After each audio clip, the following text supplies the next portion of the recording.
Commando. Awesome, awesome, awesome, awesome. You are welcome to day 6 of Dear Female Gender. It's amazing, amazing opportunity to be here again this evening. Yes, it's day 6, and we've had really, really interesting conversations from Monday, talking about a woman, the power of a woman, looking at a woman's ability to feel like as an emotional being. And one of the things that we were saying was that a lot of times when people say, "Oh, you are very emotional," don't actually take it personal because you actually are, right? So oftentimes you will have heard it say, men are logical, women are emotional. And one of the gifts that the female gender carries is the power of intuition, right? So if you have a good woman in your life, you better know how to look after her and how to take care of her, because she's supposed to be a blessing in your life. Awesome. And you see, that power of intuition is supposed to also help you, right? One of the things that the Bible talks about the Holy Spirit is what it comes to do in our lives is it comes to guide us. It comes to guide us. It comes to give us direction, right? And the Holy Spirit, right? The word helper used to describe the Holy Spirit is the same word used to describe the woman. When then the Bible says, "I will make a help meet suitable for him," right? So treat the women in your life well. Awesome, awesome, awesome. So we're just going to continue from yesterday. A few days ago, we also looked at relationships, which we'll probably go into like in more detail, right, as we go into this conversation tonight. So we started to look at, yesterday, we started to look at, oh my goodness, it was really, really interesting. We started to look at the emotional health of the female gender. And one of the things we said is that even though we are described as emotional, right, we are emotionally perspective beings. Not just that we like to, I see you, oh, Yadel, hey, Yadel, how are you? Moses, hi. Sobers, Carol, hi, good evening. So even though we're described as emotional, it's because we're emotionally perceptive, right? Not that we just like to cry and throw tantrums and no, right? It's because you can pick things up, and that is an innate thing that is in you when God was creating you as a woman, right? So don't think that is a weakness. Don't think something, no, I have to be macho, I have to be masculine. I don't really want to go about, with all this female thing and all of that. There's nothing wrong with you having that emotional advantage, right? Mostly being intuitive and being able to know things and take the right decisions and tell people, no, don't go there, do this one or do that one, just because of that you're able to pick up. Okay, one of the things we also started to look at is that emotional, so let me run through this quick, right? Emotional ill health. Because I often say that the prosperity of your soul is the foundation for the prosperity of every other area of your life. So man is a tripartite being. I've said that several times. You are a spirit, you live in a body, and you have a soul. 3 John 2 says, "I wish above all things that you prosper and be in good health, even as your soul prospers." That means that when your soul is healthy, when your soul is prospering, other areas of your life will prosper. Kenny, how are you, Kenny? Good, good, good. Awesome. Good to see you all. Thank you so much for being here. Let me move that, please. Just on it. Awesome, awesome, awesome. Thank you so much for connecting. So now, if the soul is struggling, other areas of our physical body will also struggle. So we said, what does emotional ill health looks like? Okay, number one, it can appear as chronic emotional exhaustion, right? Always tired, feeling tired from the inside. You just really just want to be by yourself. You feel, I don't really have any social energy, I don't want to talk to anybody. I just want to keep to myself, right? That can be because the soul or your emotions is not healthy. Also, we looked at people pleasing, right? when you have difficulty in saying no and sacrificing your well-being for other people's approval. Yeah, and then we look at emotional suppression, right? So that's avoiding your feelings, right? I see you all. Thank you, thank you, thank you, thank you for connecting. Avoiding your feelings, right? Emotions are never supposed to be suppressed. They're meant to be expressed. And one of the self-sabotaging things that can happen to a woman is because women are incubators. We keep things, we keep things, we keep things. We know how to manage, how to, persevere, how to suffer long and things like that. And it should be in healthy circumstances, right? Patience is a virtue. But however, sometimes when there's toxicity happening and there's a lot of negative emotions that are coming out, rather than expressing them, what can happen to the woman as well is repressing those negative emotions.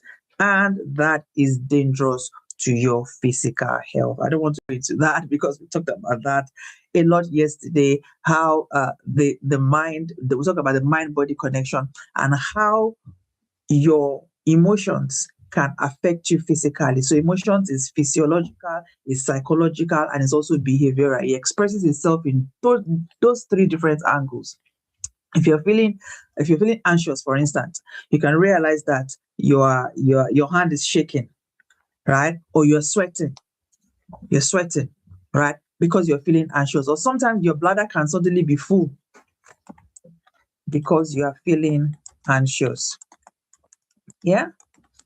So the next thing is internalized self-criticism, right? When you realize that you're always criticizing yourself, always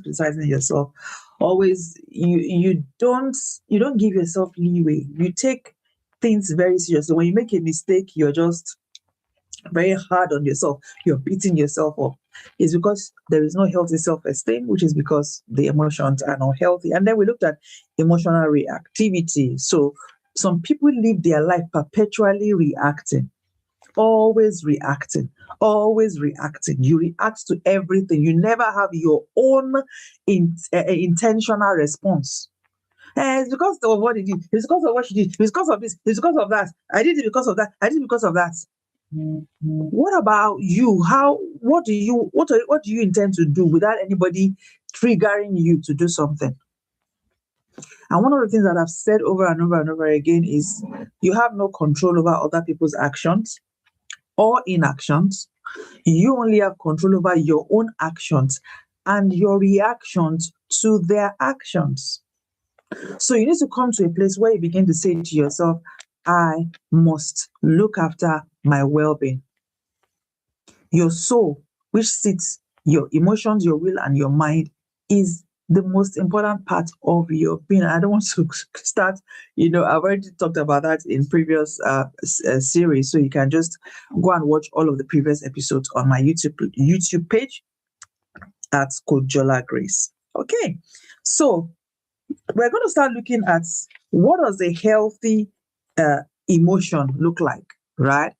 And then how can so if I find myself that my emotions are not healthy or my soul is wounded, what are some of the things that I can begin to do, right? Let's begin to look at that. So someone that their emotions are healthy, right?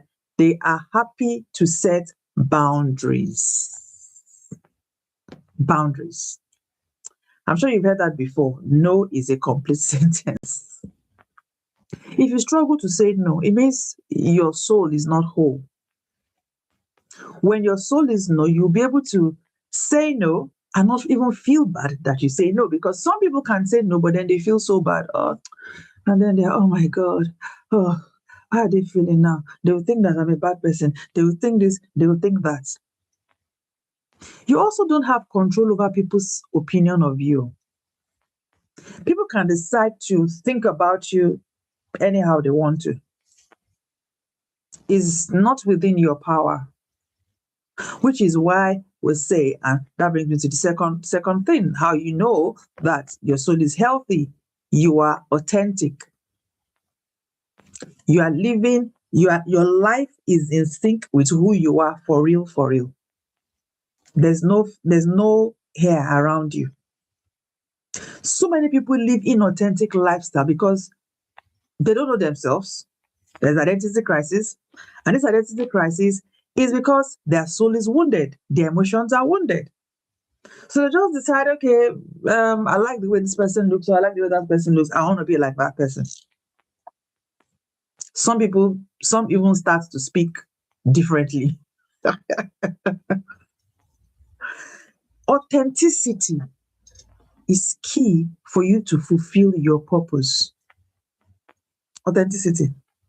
I was having a conversation with one of my friends the other day, and we were talking about purpose. And the person said something really profound, that the way you are designed physically,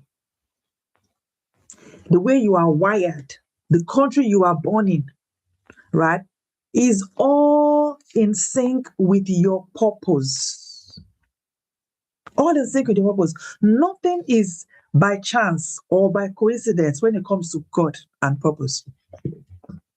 Everything, the way some people might think, oh, I'm too tall. It's because your purpose needs you to have that height.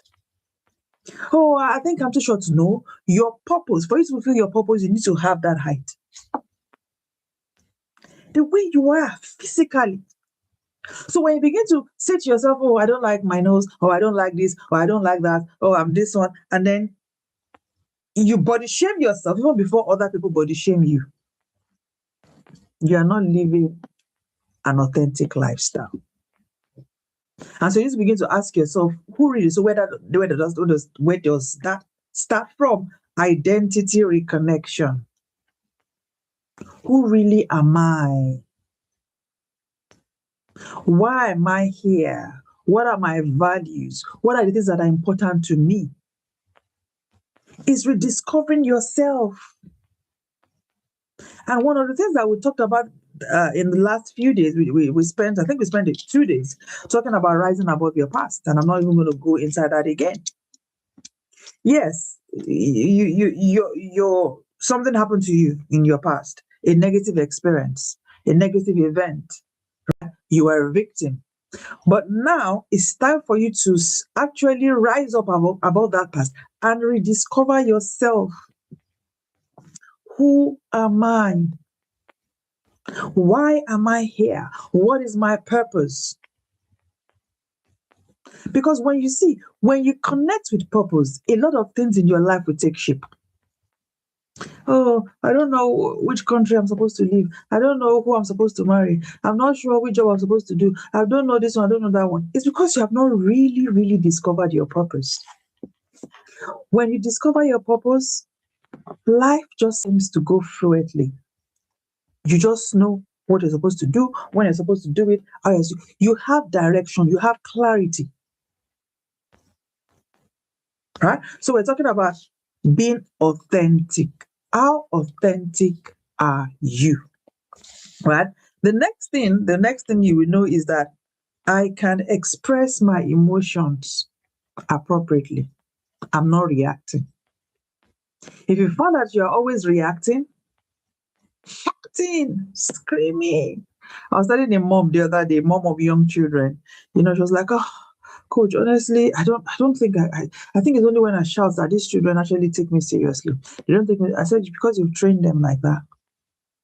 You train them like that. And even sometimes your reaction to what they do, you're not reacting directly to what they did. There's something else that is instigating that reaction. Maybe you remember something, or a frustration from something else just comes in, and then you know what we call transfer aggression. You bring everything together and you transfer it in your shouting to those children. So do you know how to balance your emotions? Do you know how to appropriate your emotions? Do you know how to know that, okay, it is what A did to me that is making me feel so. Of course, you always have to name your emotions. It is what A did to me. So, for instance, that's making me feel sad, or making me feel angry, or making me feel upset or something. So I know it's A.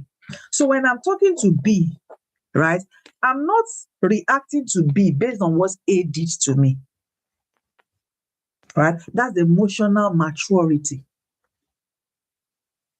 And this is why we'll be talking about healing, heal, heal, heal, heal, heal. Because if you don't heal from what hurts you, you will bleed on the people or the person who have not caught you.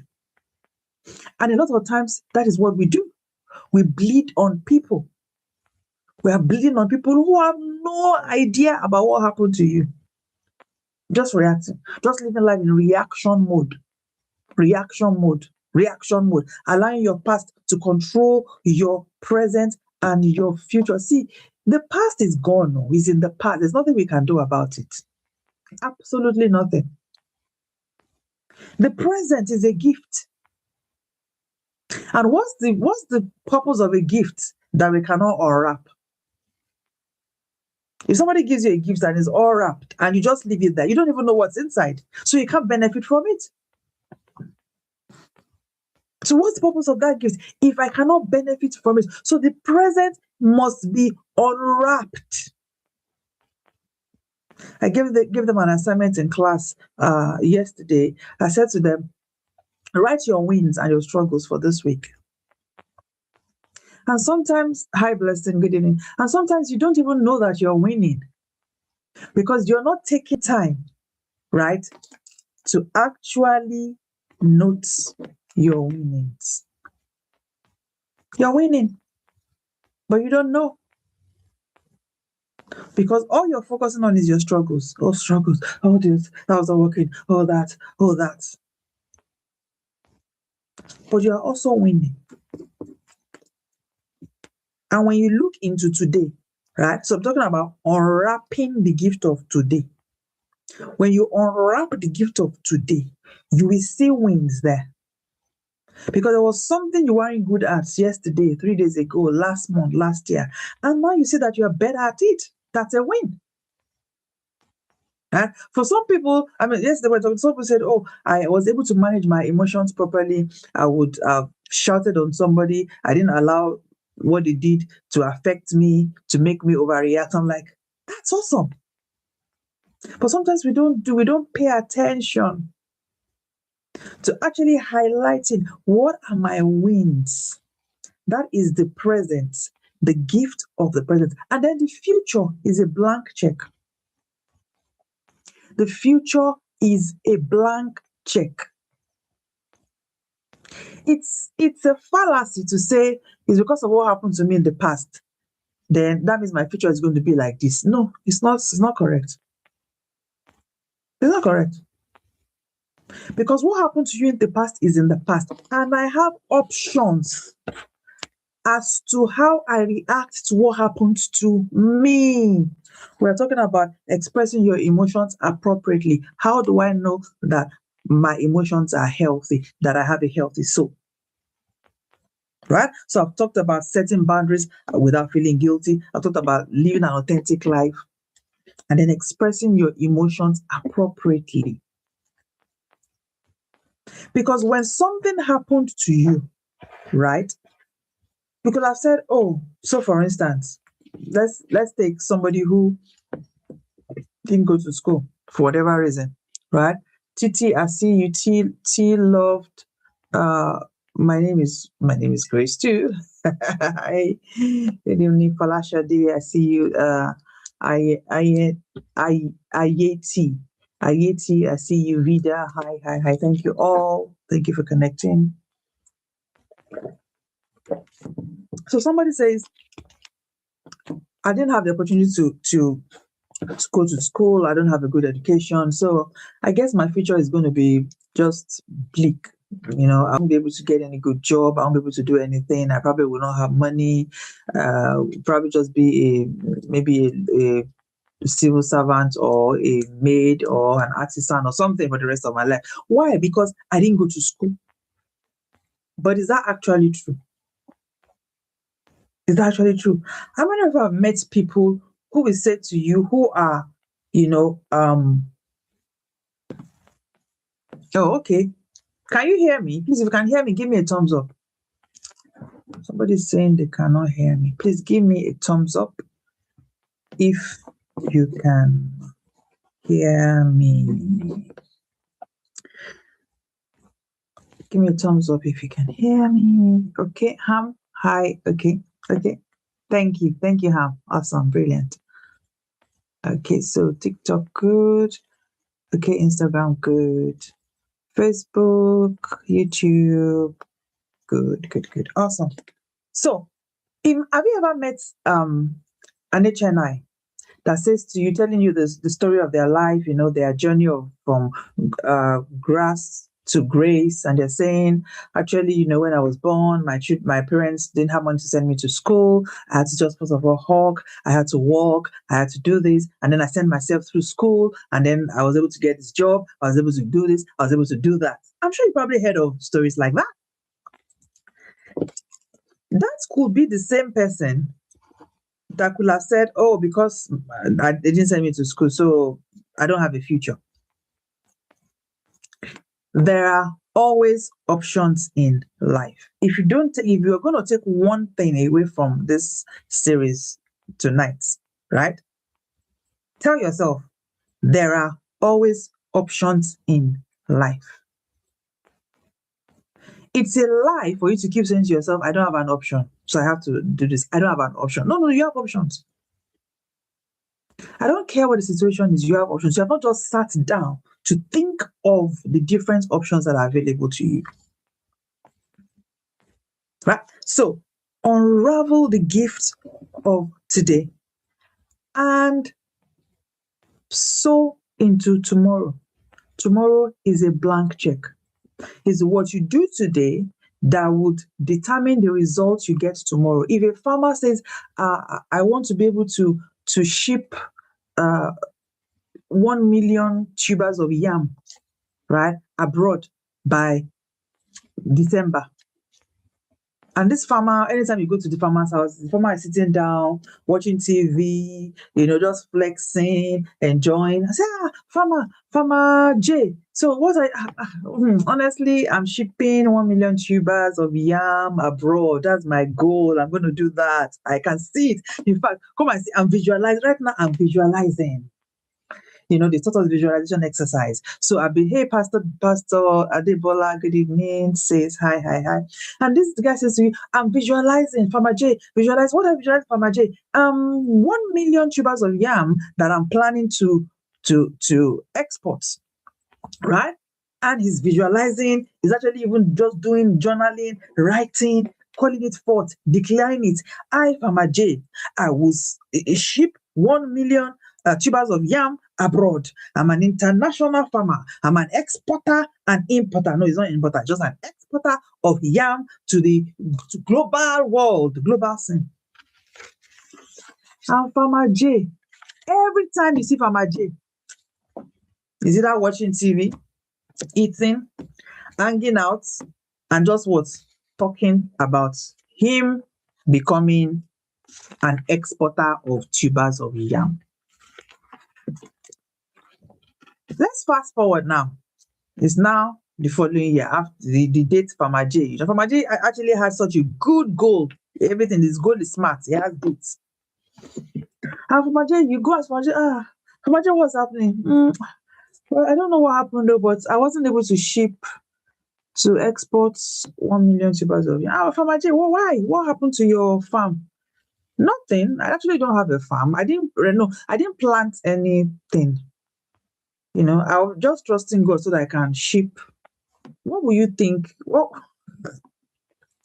will you think is going on with Farmer J?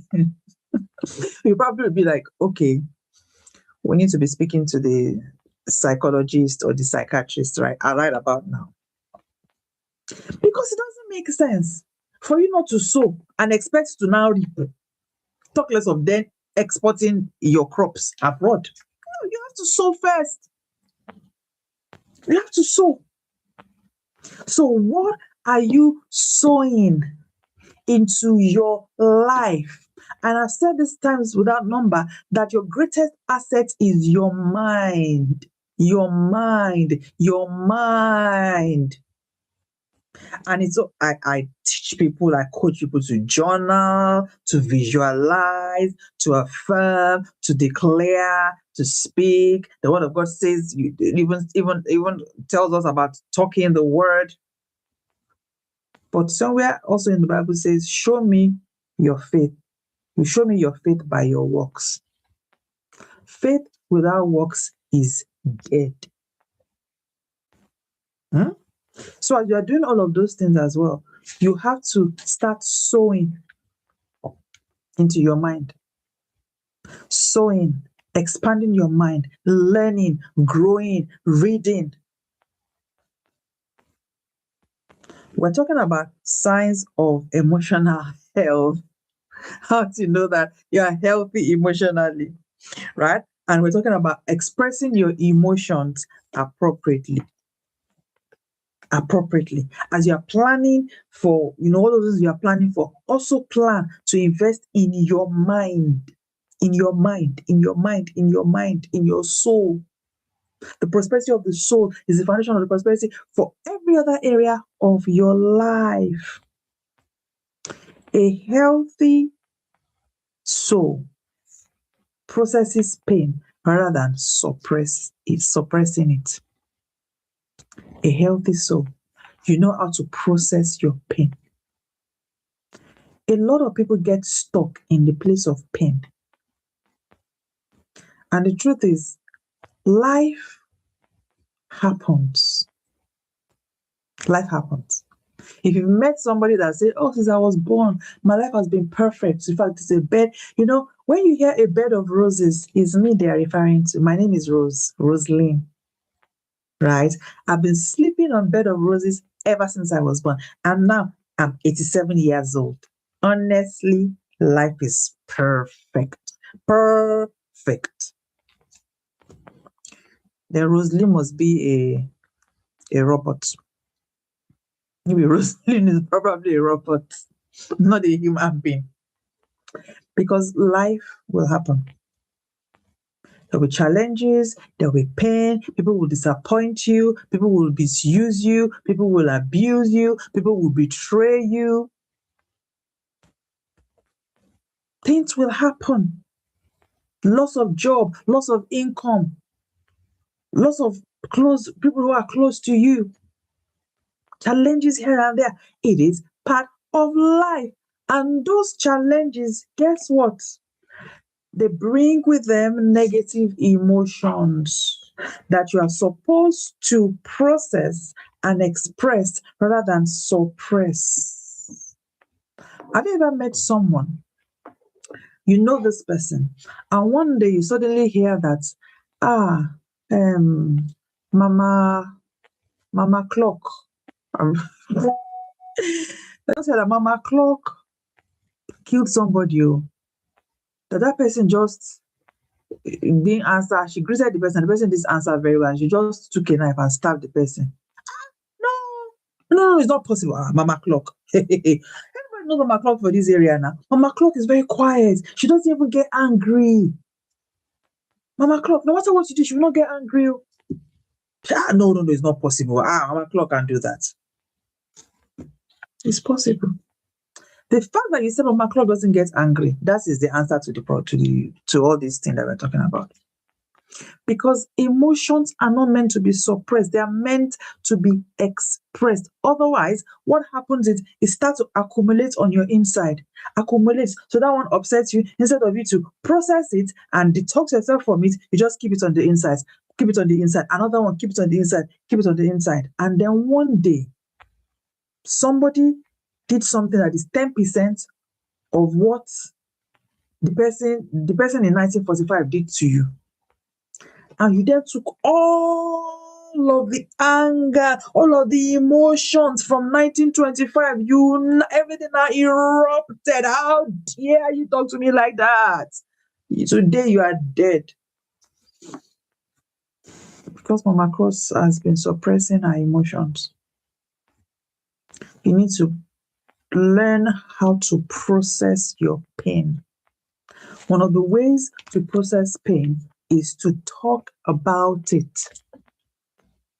Talk about it in a safe environment. So I say to people, I say, listen, let's quickly go back a bit. Man is a tripartite being. You are a spirit, you live in a body, and you have a soul.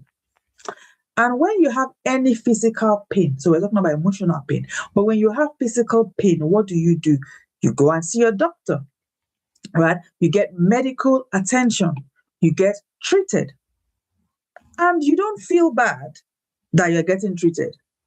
You don't think that something is wrong with you because you have a physical pain, right? You call your doctor, you go to the hospital, you get treated, you do the operation, you do whatever it is they need you to do.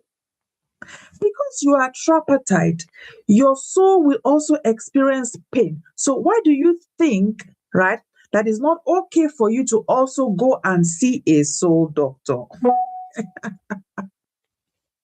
Why do you think it's not okay for you to go and speak to somebody professionally about the pain you are experiencing in your soul? It's okay to seek professional help to heal from emotional pain. It's okay. And I always say, so I'm going to say it again, heal from what hurts you, because healing is not the end, it is a means to an end. The end is the value you carry. The value you carry. Think about someone that is really good at what they do. So think about the greatest of all time, Serena Williams, right? When it comes to tennis. And we all know that she's the greatest of all time. If for whatever reason she was on the field and she hurts her hand, she can't swing with her hand because her hand is badly hurt. Now, what she needs to do is they will say, okay, go off this season, go and get treated, put POP, they will, dress it up. She's going to treat her hand. And we probably will not see her, for a season, we will not see her for a while. But we all know that it's because she's what? She's injured, right? She's wounded and she's recuperated. She's getting better. The word is not coming out. Right? So she's going through that process of healing. We are not going to be upset with her. We're not going to be angry with her and say, where's Serena? What's wrong with her? We've not even seen her. But she didn't actually take time off. We're actually sending her love. We're sending her peace. We're wanting her to get better. But if you not hear that, she's better, the hand is healed. In fact, the doctors are giving her a clean bill of health. But she's just at home, enjoying her life, going on holidays, or probably you won't hear that she's now a hairdresser, making hair. You'll be like, I'm sure everything is okay. What's going on? Why? Because we are waiting for her to come back to the field. We're waiting for her to come back to table tennis because that is what she is great at. Her purpose. When you heal, you can reconnect with purpose and fulfill your purpose.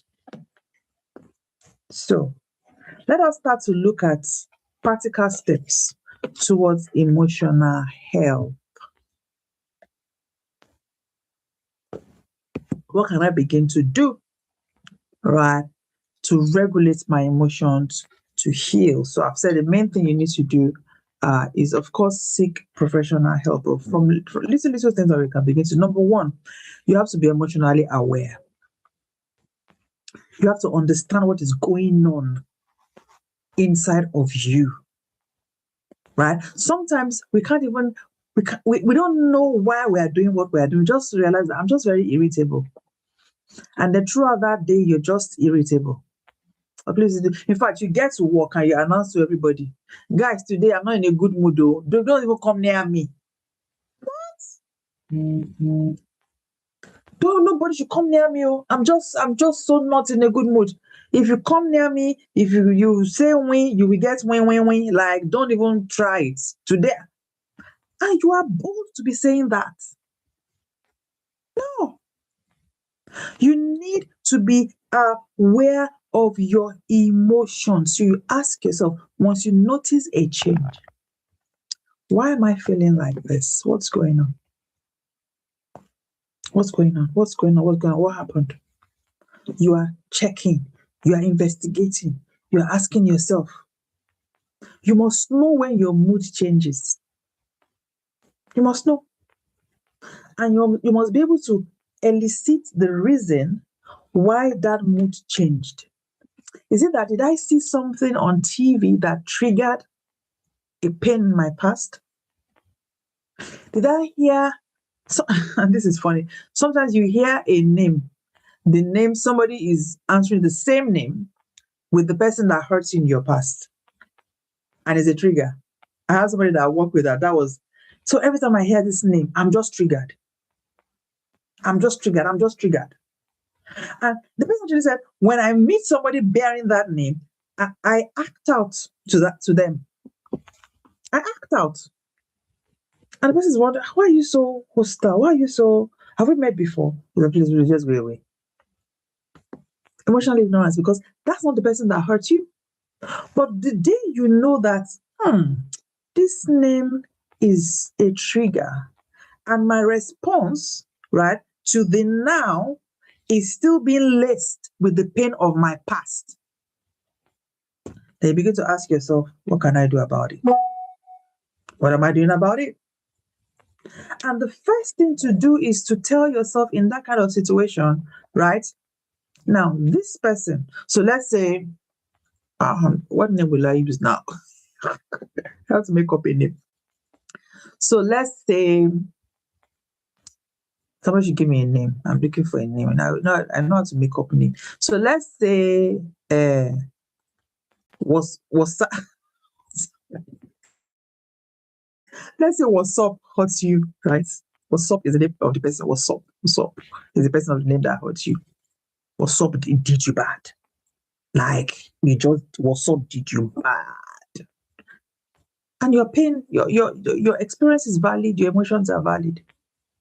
Now you've moved on from what's up. You're not even in conversations again. You don't talk again, and you meet another person bearing what's up, and you're like,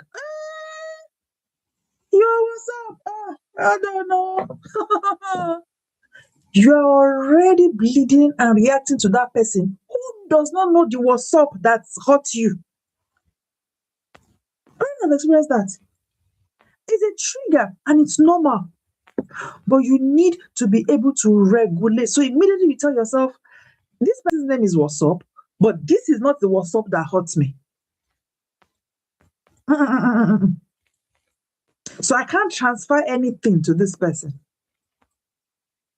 They're a new person. I'm just meeting them for the first time. I just need to take my time to heal, to get to know them. And until they give me a reason, right, to doubt their personality or their character, I'm going to be relatable. I'm going to be nice to them. I'm going to be, open and talk to them normally as I'll talk to anybody else. Right? That's emotional awareness. Asking yourself, how am I feeling? Why am I feeling what I'm feeling? Doing the inside work. I said towards a few days ago, it's okay to look good. Looking good is good business, but please be good on the inside. Be good on the inside. Be good on the inside. Have you ever bought, maybe you saw a snack that you liked and everything, and the package really looked good, and you thought to yourself, this package is all pink, everything. There must be strawberry inside this snack, and you bought it. And one taste, you're like, oh, because the thing tasted horrible to you.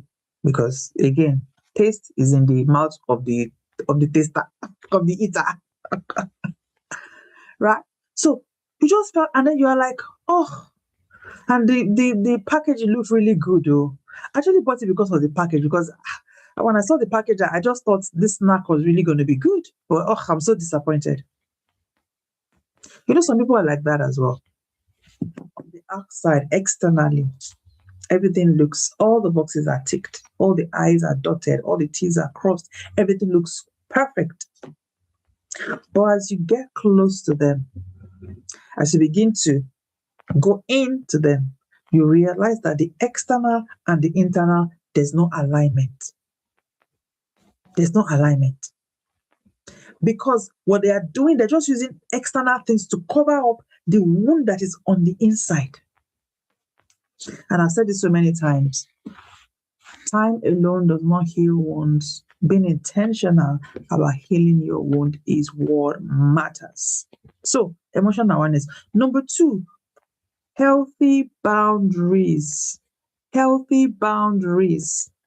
One of the things we looked at when we're talking about rising above your past, the E there was the evaluation of the relationships in your life. We rise and fall on the power of relationships. And now, for people who are sanguines, right, you are very extroverted, you are out there, you usually want to believe that everybody must be your friend.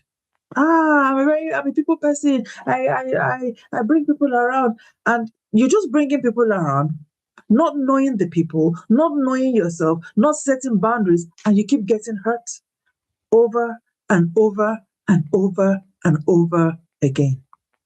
That is self-sabotage. It's good to be a people person. It's good to want to have people around you. And if we look at Jesus, the Bible says he did not commit himself to anyone because he knows the heart of men. He wasn't always saying, hey, everybody come, I'm here and all of that. There was a time he fed the 5,000, he fed the crowd, miracle with the boys, 5 loaves and 2 fishes. And of course, after that, he went into solitude, because one of the things you need, right, to be sane is to have that time when you spend with yourself. Time with yourself is crucial. Time with yourself. But listen, if your emotions are not healthy, you will struggle to spend time with yourself. I don't want to go there. Because if you don't know you, how can you spend time with you? But it's crucial. Right? So then they found him. After that, they said, oh, Master, everybody has been looking for you. It sounded like, wow, this is really good. The ministry is moving forward to the permanent side. People are looking for me everywhere. Let me go and, Jesus. But he didn't pay attention to that. He said, let us go over to the other side. Let's go over to the other side. I'm not so intrigued or moved or hyped by people and what they're saying, and everybody's looking for me. I have an assignment. Let us go over to the other side. That was boundary right there. I know, I get it. I get that you're giving me accolades. I get that. But I'm focused. I have an assignment. There's an agenda. And I refuse to be distracted. And do you think that some people would have found that offensive? That, oh, everybody's looking for you. Maybe they're all gathered. They want to see you. And then you say you are going to the other side. What do you think he is anyway? Why is he, It doesn't matter. It doesn't matter. There's an agenda. There's an assignment. The time right now is to go to the other side. So setting boundaries is not just physical. Setting boundaries is also emotional. And we're talking about emotional health. Setting boundaries is also emotional. Not allowing people to get to you. Some of us are too easily triggered. Any small thing, you're already offended. You're too easily triggered. You need to set an emotional boundary in your heart of not allowing people to just come in and affect you, which is why building a healthy self-esteem, knowing yourself, loving yourself, working on yourself, developing yourself is essential. It's crucial. Because if people are able to penetrate easily, then all you're going to be doing with your life is picking up pieces, repairing the pieces, fixing it back. Somebody else comes, they mess it up, you pick it up, you fix it back. Next minute, somebody else. I'm going to give them a piece of my heart. Nonsense. I'm going to give them a piece of my mind. And you just keep giving and giving and giving and giving pieces of your mind until there's nothing left. And literally, some people do that, and you've lost yourself because you are busy giving people a piece of your mind. So, healthy boundaries. I normally say that living in a house, right? So having no boundary in your life can be compared to living in a big house, maybe your dream house, for instance, right? And there are no installed windows and doors in the house. Imagine what your experience would be like in that house. It's big, it's massive, it's got everything that you desire in your house, but just the windows and the doors are not installed. So you see that kind of a house, if you're living in the Western world where there's a lot of cold, maybe you're in Canada, you're in America, you're in US, you know how even if you turn your heating up to the highest, the fact that there's no window and doors, you will still be very, very cold. Some are frozen, some are cold if you are frozen. That's what will be happening in your house, right? Secondly, birds. You know how birds just fly and they hit your window. If there's no window there, what happens? They come inside. Anybody can walk into your house because there's no door. A door says no. Window says no. Barrier, don't come any further. And that's what healthy boundaries, because there's also something called unhealthy boundaries. Jericho was straightly shut up. The wall of Jericho, for those of us that are people of faith, they just built a wall around themselves. And the Bible says none went in and none went out and none came in. That's unhealthy boundary. And because of your past, somebody did something where it's like, that's it, I'm done with human beings. Human beings, I'm done. I'm done. I'm done. I'm done. Like, I'm just done. So you don't even open up your heart to anybody. You are very surface in all your relationships. Everybody just stay at arm's length. You're done because somebody has hurt you in the past. Yes, nobody will come into your life again to hurt you. But guess what? Nobody will also come into your life to bless you. Because the blessing of God flows to us through human channels. God is not going to open the window of heaven and throw money to you or throw things to you. He's going to use somebody to put it in your hands. But if you build that wall all around you like a wall of Jericho, nobody will hurt you again, but nobody will be able to come in to bless you. So boundaries can be healthy and boundaries can be unhealthy. You must make sure that you work on that. Number 3, this begins to round up, emotional processing, right? How do I process my emotions? What do I do with them? I'm a person of faith, and I often say to people, you can take your negative emotions to God, right? We had a physical event today, they called the unburdening room. And one of the things we did there, so the unburdening room is an emotional detox in the presence of God, right? So it's an amalgamation of coaching, interventions, and spirituality. With worship, the people come, lay there, we talk, we just do interventions and all of that, right? And one of the things that I said to them today was, God knows you. Sometimes we think that God is a king. God is not a king, he's the king, right? But we think that he's one important person somewhere, and that when I'm going before him, I just have to put myself together. I have to be prim and proper. I have to compose myself. I have to make sure my voice is a certain way. Dear Lord and Heavenly Father, maker of heaven and earth, to thee alone we your children come. Hello. Do you think God does not know that you are sad? Do you think he doesn't know that you are angry with somebody? Do you think he doesn't know that you are irritable or you are feeling lonely? God knows. He sees inside the depths, the corner of our hearts. So one of the ways that you can process your emotions, and I say that to people of faith, is take it to God. He knows already. He knows already. And that's one thing about David. If you read the books of Psalms, several times he will say, I come to you, oh God, I bring my heart, I'm wetting my bed with tears. I lay prostrate before. He was bringing all his emotions to God. Search me, oh God. Try my heart. See me, oh God. He was bringing it to God because God sees. There was a day I sat down, I was thinking about something, and I was like, okay, what should we do? What should I go back? And I said, wait a minute. I'm just telling you what happens with me sometimes. I said, Jola, God is wiser than you, Sha. Did you realize that? Because sometimes we behave as if we are wiser than God. That God is not Gen Z, doesn't know what's up, He doesn't know what's going on. Hey. I said, it's true. So why am I thinking that I can do this thing like this and do it like that and do this? No. If God says this is the way I should do it, then this is the way I should do it.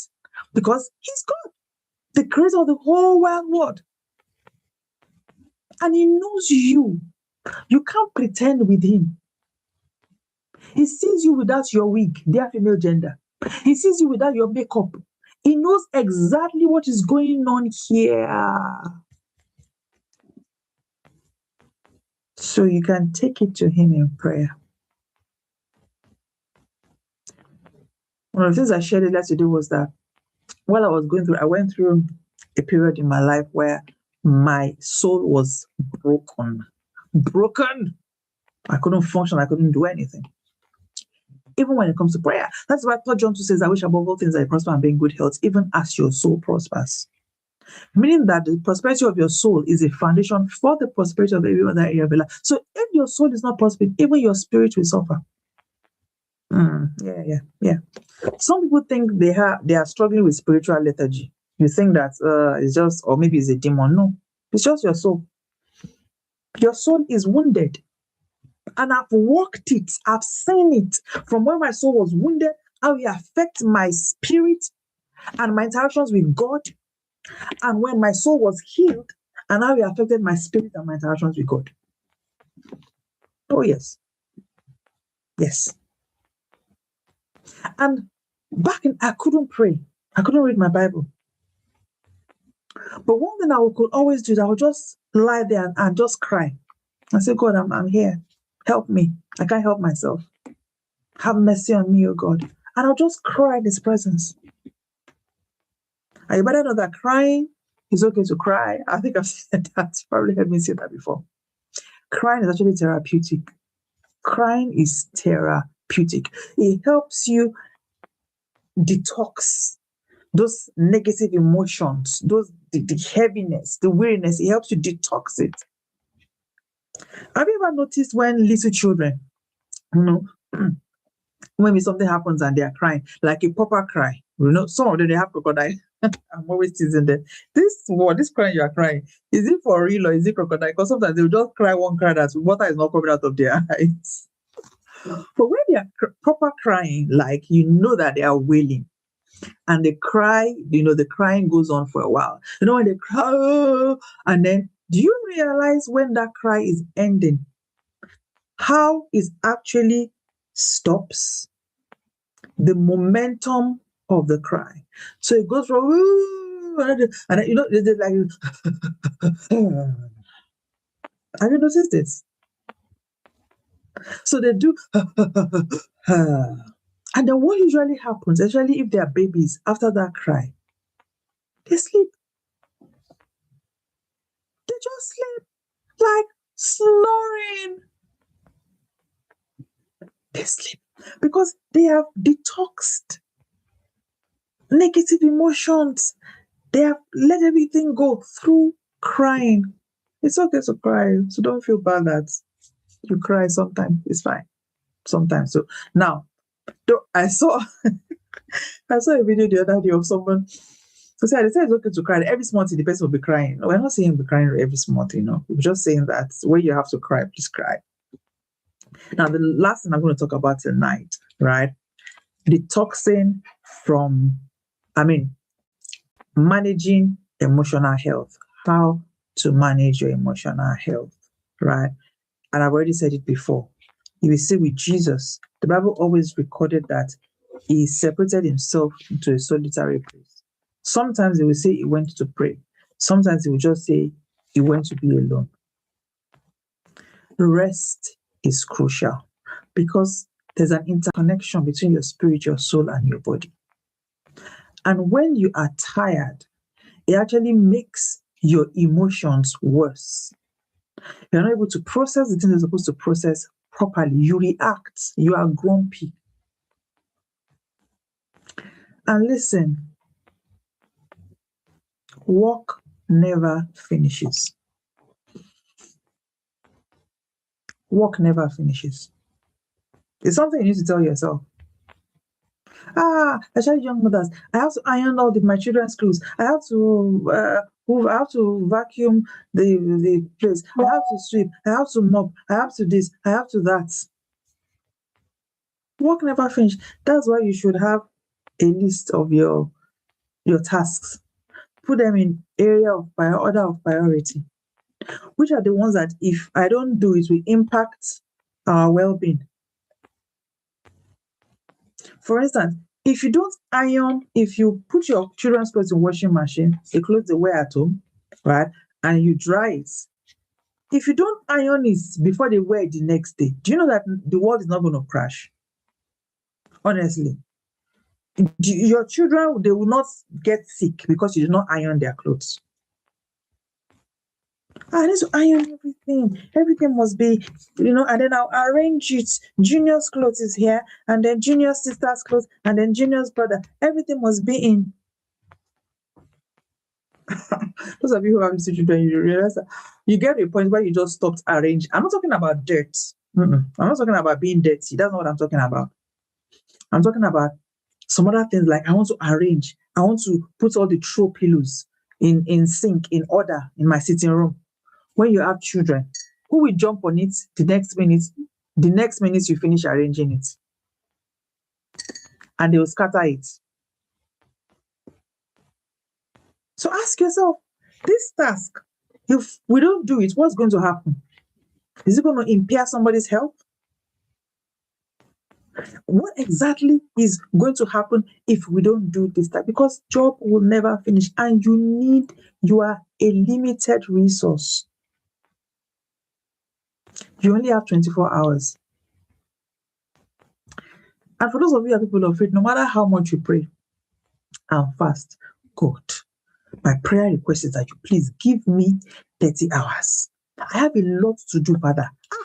The work is plenty. I have 4 children. I have this one. I have to do that one. I have to submit. Lord, please, I need 30 hours. In the name of the sister, please join me in prayer. What's your prayer request? That God will give me 30 hours. I am the one that needs 30 hours. There's a lot. I emo for you. Emoing. Excuse my vernacular.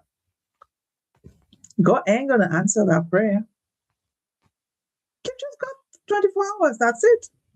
And out of those 24 hours, medical research has shown that you need to sleep for at least 7 to 8 hours for health reasons, for maximum productivity.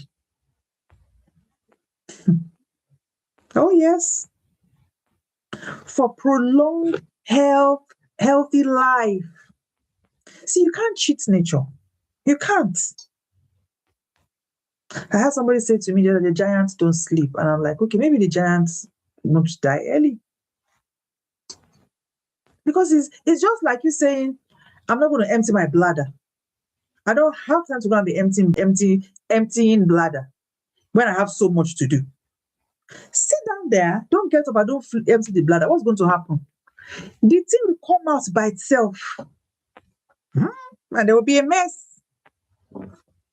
So when your bladder is sending message to your brain, I'm full, and sometimes it will give you like 3 warnings. The first one, you might not answer it, you still be okay. You say, bladder is full, bladder is full. You are still not answering. It will send another SOS. SOS, that's the time you now run. You run as if somebody's chasing you. So go and empty the bladder. Because you can't cheat nature. You can't.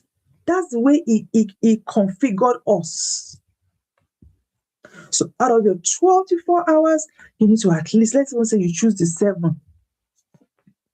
You sleep for 7 hours. You are a limited resource.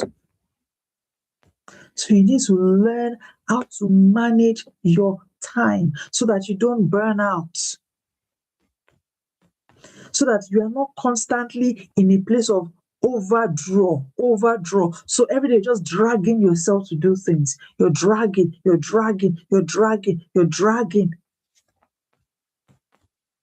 Rest is not luxury. Rest is necessity, even for your emotional health. So solitude. Hey, I see Reverend Mike. Good evening.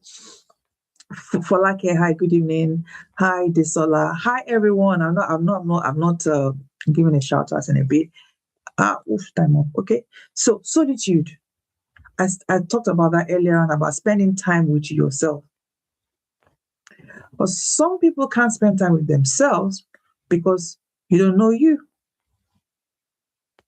So maybe let's backtrack to you actually discovering you, knowing you.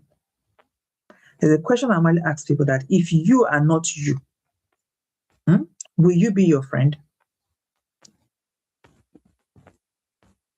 Journey of self-discovery, dear female gender. If you are, because female gender, we can be quick to criticize. Female gender, we can be Georginas. Have you seen her? Have you seen what she's wearing? Have you seen the way she did it? She should have done it like that. That's the way she's supposed to do it. She didn't do it very well. If it was me, if you ask me, this is what I would say. Nobody's asking you. Excuse me, sister. And listen, you are not in that person's shoes. I read something somewhere the other day, like, if you've never stepped into my shoes, please do not tell me what to do.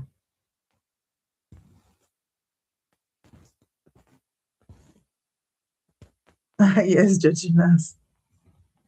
Some people seem to know what everybody's supposed to do in their life.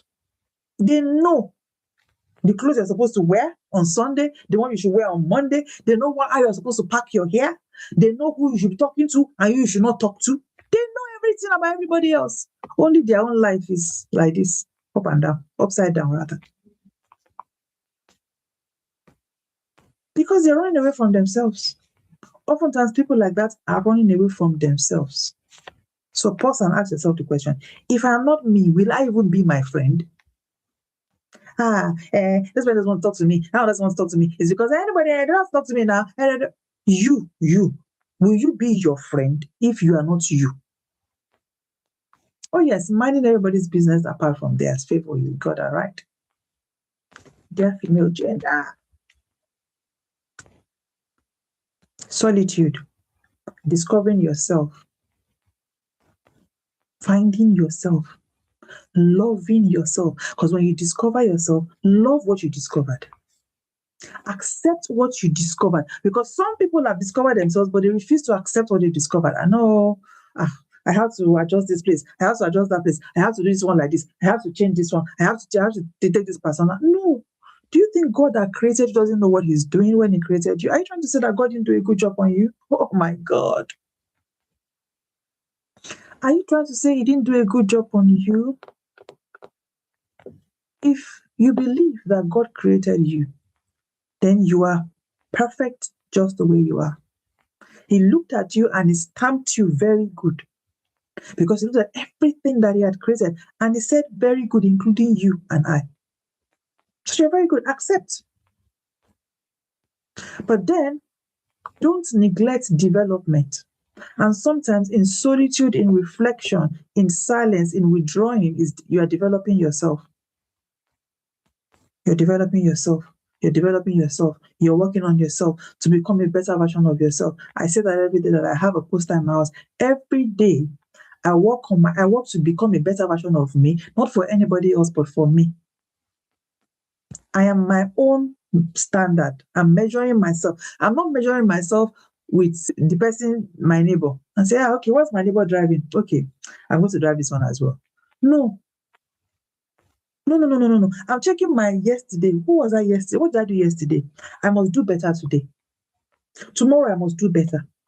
I read one book last month. This month, what about trying to read two books? I'm not reading two books because I had my friends talking about them reading two books. No, no, no, no, no. I'm reading two books because I want to become a better version of who I was yesterday. Yeah, female gender. Being a woman is not a bad thing.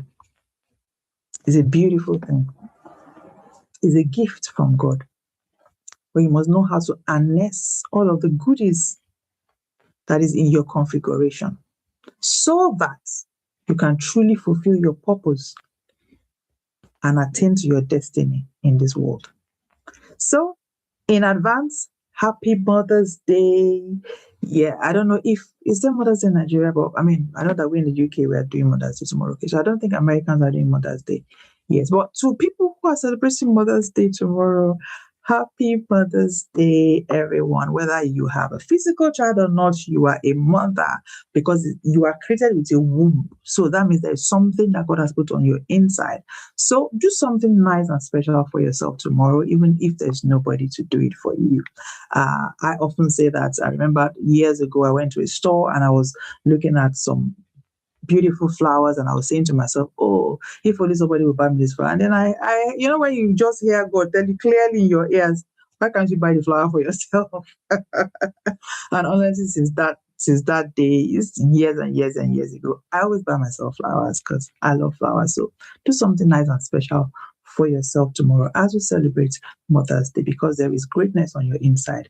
There is gold on your inside. God created you on purpose for a purpose. I am the Soul Doctor.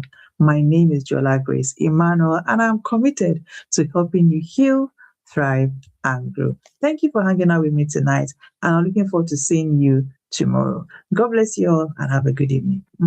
Bye for now.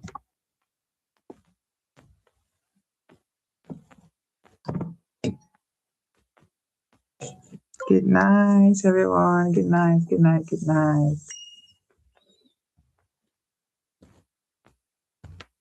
Thank you.